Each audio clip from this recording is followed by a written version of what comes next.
Matters.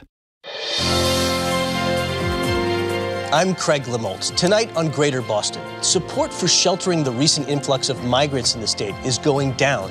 How is that affecting efforts to address the issue at the State House? We'll discuss.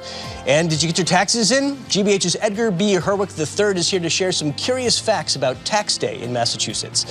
Then she was raised as Susan, but that wasn't the name on her birth certificate. Shifra Burke tells the origin story of the Jewish name she reclaimed at 16. As an influx of migrants coming into Massachusetts collides with the state's housing crisis, public support is dropping for providing shelter to these newcomers. Only 45% now support emergency shelter for migrants, according to GBH's new poll with Commonwealth Beacon and the Mass Inc. polling group. That's down from 55% in October. So how has public perception taken such a hit? I'm joined by GBH News reporter Sarah Betancourt, along with Republican State Senator Peter Durant and Robin Nice, chair of the New England chapter of the American Immigration Lawyers Association. Thank you all for joining us. Thank you. Thank you. Sarah, can we start with you?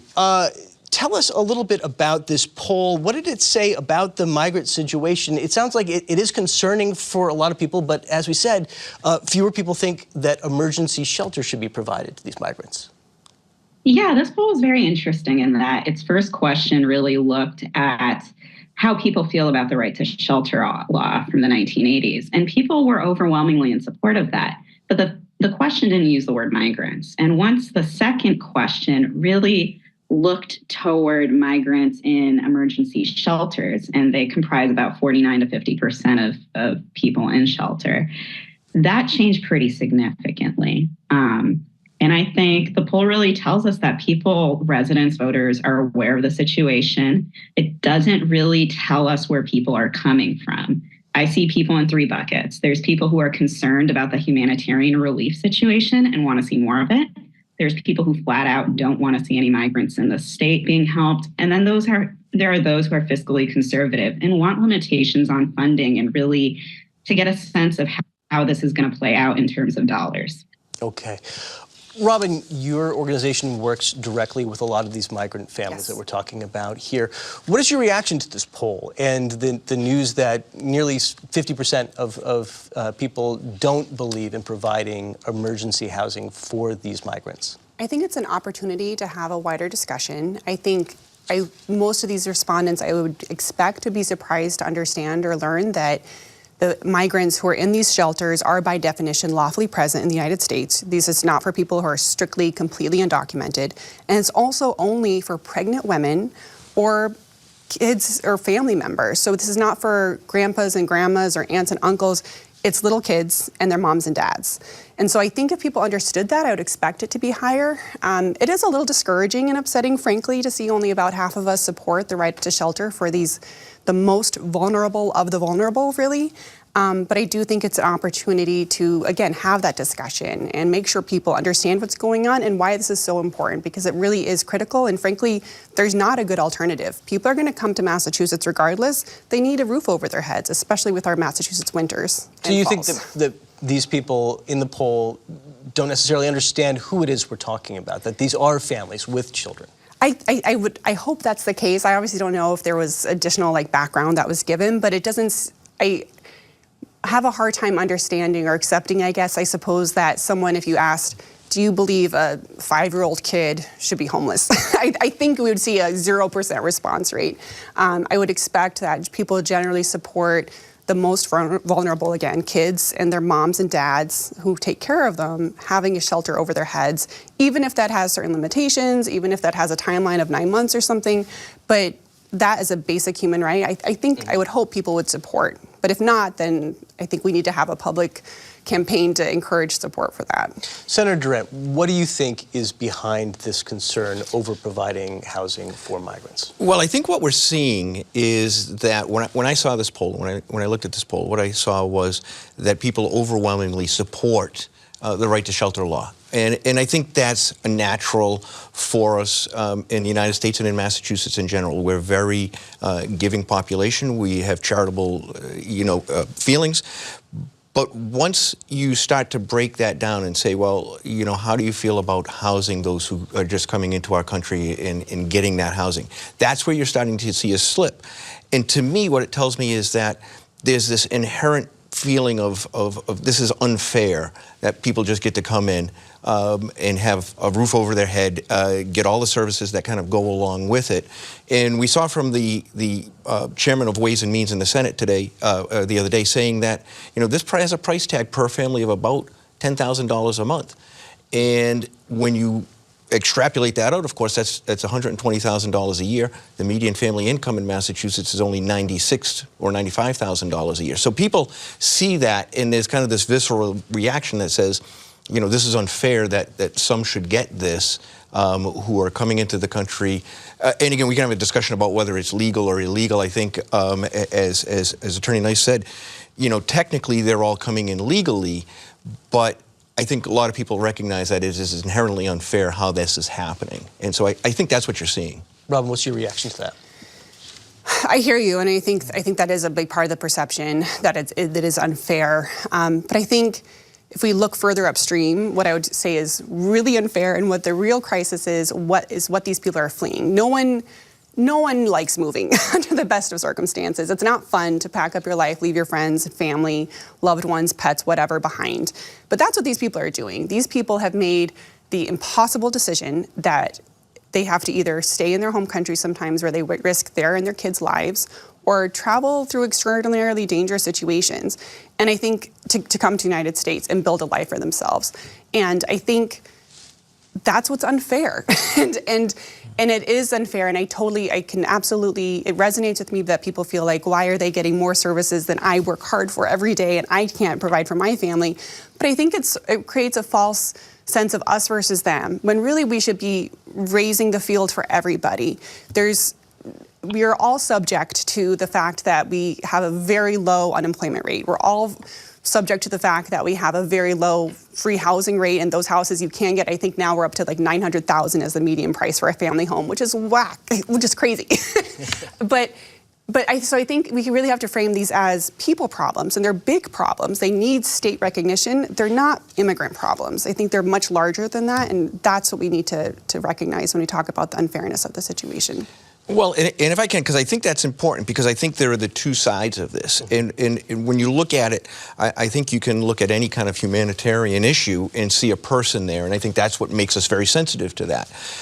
From a legislative side, from our side in state government, obviously we have a budget that we have to deal with. And I think that's what makes it difficult, is, you know, the old saying from one of our founding fathers, right, which was, we're a nation of laws, not a nation of men. And we have to really, we have to balance our budget. And that means that resources are being pulled away. And so I think when, you know, Robin, you spoke about if they frame this as, you know, if we have a child, would you want to see a child on the street? And I think questioning is the words that are used are very key, because I think, on the other hand, if you said, do you believe that taxpayer money should go towards, you know, those who come into the country, again, we can say illegally, or who cross the border, you might see an entirely different kind of result. So I think it's important that we try to separate this, and it's not an easy thing to do, because we do have a humanitarian issue here, but we also have to pay for things in our state.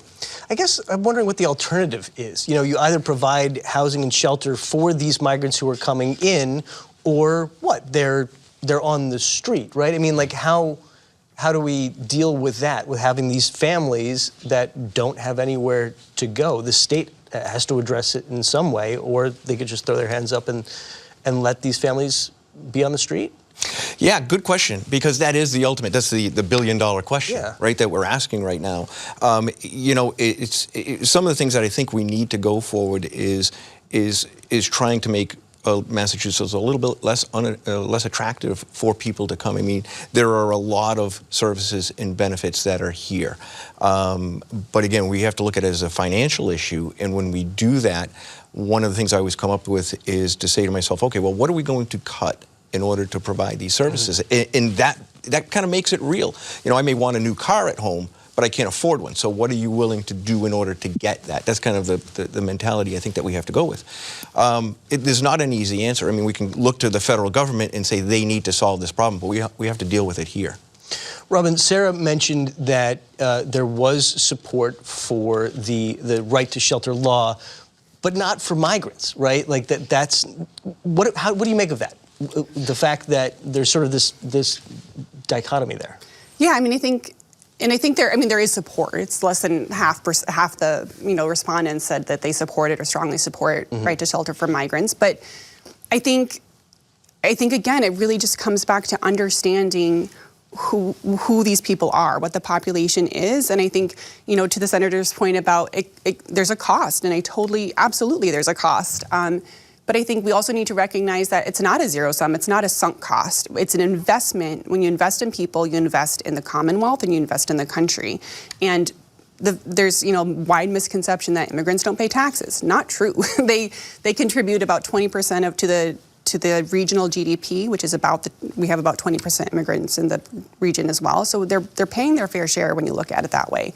And these are people who are desperate to work, who are desperate to pay taxes, to become permanent residents or U.S. citizens down the road. So it's hard for me to unpack. I'd like to give these respondents the benefit of the doubt and think that if they really thought about it and understood sort of the background to it, I would hope there'd be more support for it. I totally understand the financial challenges with it, but I think we also need to look at where can we, again, in terms of finances, like where does it make sense to spend money? New York just started a program where they're looking at providing long-term housing, not emergency shelters, but really helping people get on their feet. And so I think thinking about how we spend our money in the short term and the long term, but it's hard to capture that in a poll, and I think that's what we're seeing in those results. Lastly, Senator, do you see any action in the legislature on this? What do you anticipate happening to address the issue? Well, I've seen us, unfortunately, it seems like we kicked the can down the road a little bit. As the Speaker has said, we've funded this, or we'll fund this in the upcoming budget through the end of the year, and then we'll kind of see what happens at that point.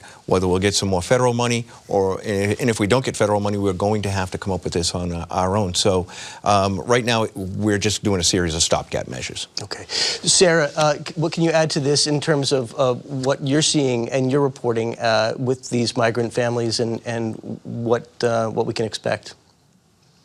Yeah, I mean, there's 7,500 families and even more in overflow shelters. About half of them are migrants. And a huge part of this is getting people to work. So you could see that the Healy administration and the Department of Homeland Security have gotten over 1,000 people work permits. But as a recent feature said, it takes time to do that.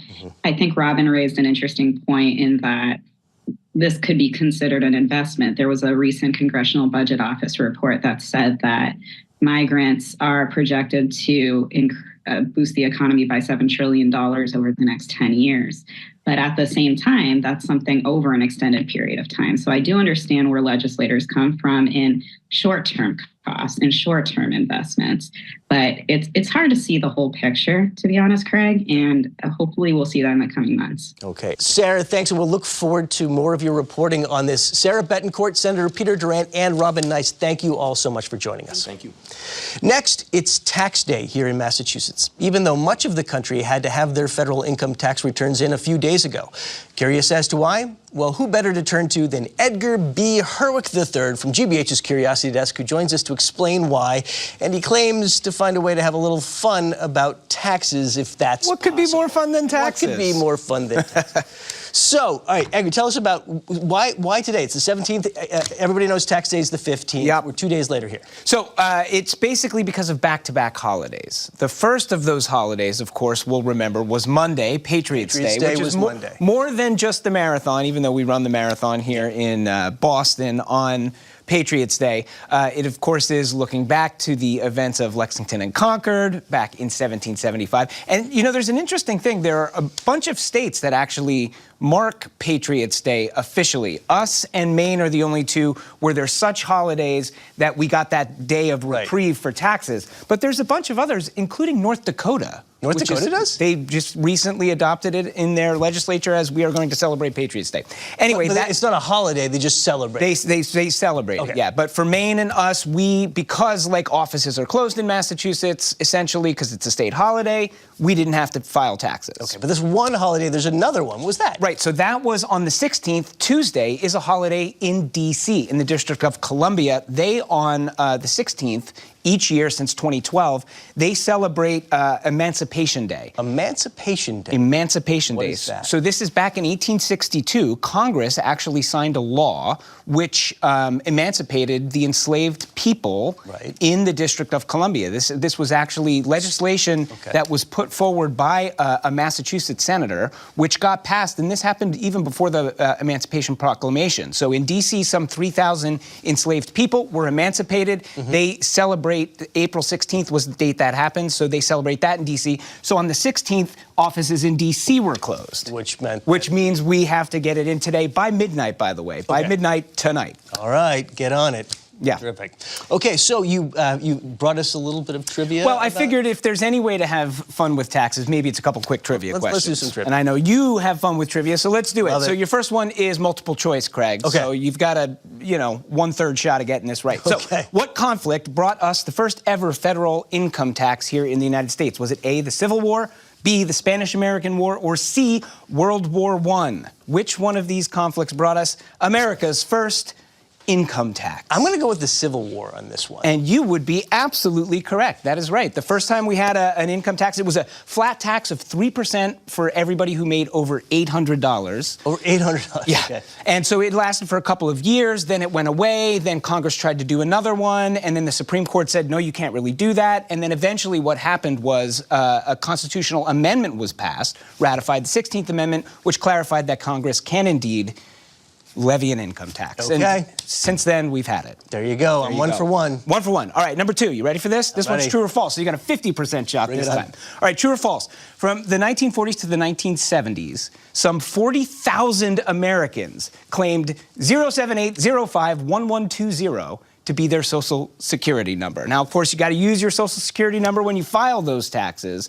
So did 40,000 Americans use the same Social Security number over about a 30-year period? True or false? I mean, I want to say false because it doesn't make Because it any seems sense. ridiculous. But I feel like it's got to be true because otherwise, why would you be bringing me this fact? That's a great point. Obviously, there is a story here. You are correct. It is true. Basically, what happened in the 1930s, a wallet company, and this wallet was sold all over America, especially in Woolworths. It was a very popular wallet. Had a card They in it. decided to put a fake Social Security card in it, Amazing. right? It was clear that this was not a real Social Security card, but in fairness to people, this is right when Social Security numbers started.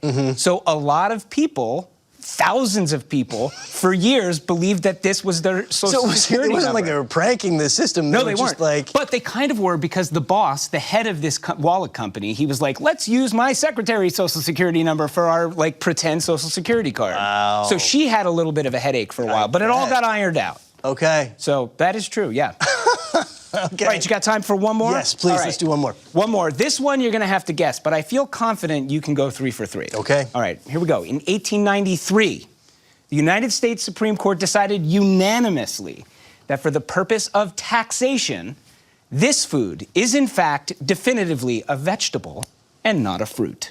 I'm going to say tomato. That is absolutely Because it's like correct. the classic, It's the classic is a Of fruit. course it's a vegetable, but you hear that it's a fruit, which is... But now you can say that at least for the purpose of tax in the United States of America, definitively. Why does taxes have anything to do with it? Okay, so what happened was back in 1893, there had been a recent tax that was passed that vegetables that were imported were taxed, but fruits that were imported were not taxed. And so there was this guy in New York City who had an importing produce business, and he was like, I don't have to pay taxes on these tomatoes that I'm importing because they're a fruit. They're a fruit. And the tax collector was like, no, sir, those are a vegetable. You owe us taxes. They went to court. It worked all the way up to the Supreme Court, where, in fact, the Supreme Court heard arguments about whether or not this was a fruit or a vegetable. And again, it is a Massachusetts man who wrote the opinion on the Supreme Court that clearly said that basically, yes, botanically, you could be correct, like it's maybe a fruit, but the way people use it and in common tongue, it's a vegetable, and so for taxes, it is a vegetable. Amazing. All right. Well, there's some tax day trivia for all of us. Edgar B. Herc III, thank you for coming on and sharing them with us. I'm going to be honest, it looks like you had a little fun. I actually had a little bit of tax day Fun with fun. taxes. Happy tax day. You too. Finally tonight, she went by Susan for the first 16 years of her life. Then a routine trip to City Hall revealed her real first name. and opened a window into her Jewish history. Shifra Burkes shared her story with Stories from the Stage, and we bring you that now. It's a partnership between that show and this one. I'm 16 years old. I'm at City Hall with my younger sister, Roz, and I'm there for my birth certificate so that I can get my driver's permit, and I am psyched. I'm pretty excited about the idea of driving. So I tell the woman behind the counter, Susan Burke, B-I-R-K-E, and before I can even tell her my birth date, she says, "Oh, honey, I know your family, and that's not your name." And I think, I'm 16. I've lived with this for a long time. I think I know it's my name. She said, "It has a Z in it." And I think, oh, well, maybe they spelled Susan with a Z because my parents are Holocaust survivors. English was their fourth language, and they spelled, may we say, creatively. So she hands me back a piece of paper, a little white piece of paper, and she's right. It has a Z on it. It says S-Z-I-F-R-A, R. Burke. B-I-R-K-E. We are the only B-I-R-K-Es in Lowell, and it's June 28th, 1950. This must be me. But this is a me I have never seen before. Walking back to my parents' clothing store, my sister and I are like, Sifra, Zifra, Cyphra, Zyphra, unintelligible. Until my sister breaks out in hysterical laughter and says, "Oh my God, Sue, they named you Shifra." I'm 16, I'm a cheerleader. I just want to be normal. I just want to be Susan Burke. It wasn't a great name, no frills, no fuss, but it worked just fine. Now I find out that I am going to be Shifra. Shifra is my Hebrew name. When you're a Jew, you get a Hebrew name. You don't do anything with your Hebrew name. You just have it. We get back to my parents' store. I show them this piece of paper. I am melting down near tears. They ignore me. They start this volley back and forth, or as my dad would say, forth and back. So, Stella, was is this raar? I thought we named her Shifra Leah. Yeah, I thought we did too. I think I figured it out. I think we named her Ruchel. Ruchel. What does that sound like? Vomit, right? Ruchel. 25 minutes ago, I'm Susan Burke. No middle initial, no nothing. I'm just Susan Burke. Now, 25 minutes later, I am 16 years old and Lowell, Massachusetts, and I'm Shifra Ruchel Burke. That night, I'm like, so where did the Susan come from then, all these years? Well, a customer. We was calling you Shifra. A customer told us it's not a good name in America. We say, what should we call her? They tell us a good American name is Susan. So we called you Susan. I guess we forgot. Between that moment and going to BU, to college, I'm back and forth, or forth and back, about, do I go as Shifra? Do I go as Susan? Do I go as, what do I do here? And I decide to take the plunge and go to BU as Shifra. I tell people my name is Shifra when they ask, and they call me Shifra because I just told them that was my name. On the home front, my 8-year-old brother is deciding to be a big ally, and he tells people, my friends when they call, we don't have a Sue or Susan who lives in our home, but we do have a Shifra if you would like to speak with her. I'm 30, living in Indiana, a couple of sons. People ask me about my name. I tell them the truth. Shifra was an Egyptian nursemaid. I tell them the half-truth. She was an Egyptian nursemaid, but I don't tell them the Jewish part of the story. I'm 50 years old with my mom sitting at her table, and my very stoic mom is staring at me very intently with tears in her eyes. My mother doesn't have tears in her eyes very often. I ask, like, so is everything okay? Yeah, Schiff, everything's okay. It doesn't look like everything's okay. Well, I'm just thinking, looking at you, you look just like my mother.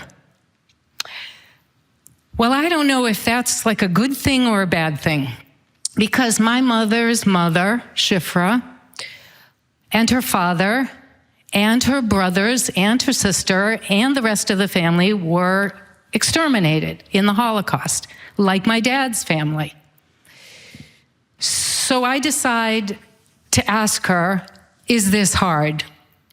And she says, well, yeah, it's hard, but it's a good hard, because I loved my mother. I loved her so much. And when I look at you, I see my mother, and I get to see her close and be close to her. I'm so glad we named you Shifra. And I'm so glad you named me Shifra too. It's been 51 years since that moment when I would have done anything to be the cheerleader Susan Burke. Today, when people ask me about my name, which you can imagine happens regularly as Z-I-F-R-A, Shifra, I tell them the whole story. I tell them that Shifra was one of the two very brave Egyptian nursemaids who refused to obey the Pharaoh's orders to kill the Jewish boys, the Jewish boy infants. That Shifra was my grandmother's name, and she was killed in the Holocaust. I tell them all sorts of things about my name, including the Jewish part of the story. I was too nervous at 30 to tell the Jewish part of the story and to talk about my name. Today, I couldn't be more proud, more honored to be able to share my name and to share this story for all the Shifras and all the Ruchels and all of the Lasers and Chaims and all of the people who couldn't tell their own story because they didn't survive to tell it. Thank you. That's it for tonight. But come back tomorrow. I'll talk to the head of the state's Department of Environmental Protection about how the agency is prioritizing environmental justice and how Massachusetts plans to fight climate change. That and more tomorrow at 7. Thanks for watching. I'm Craig Lamolt. Good night.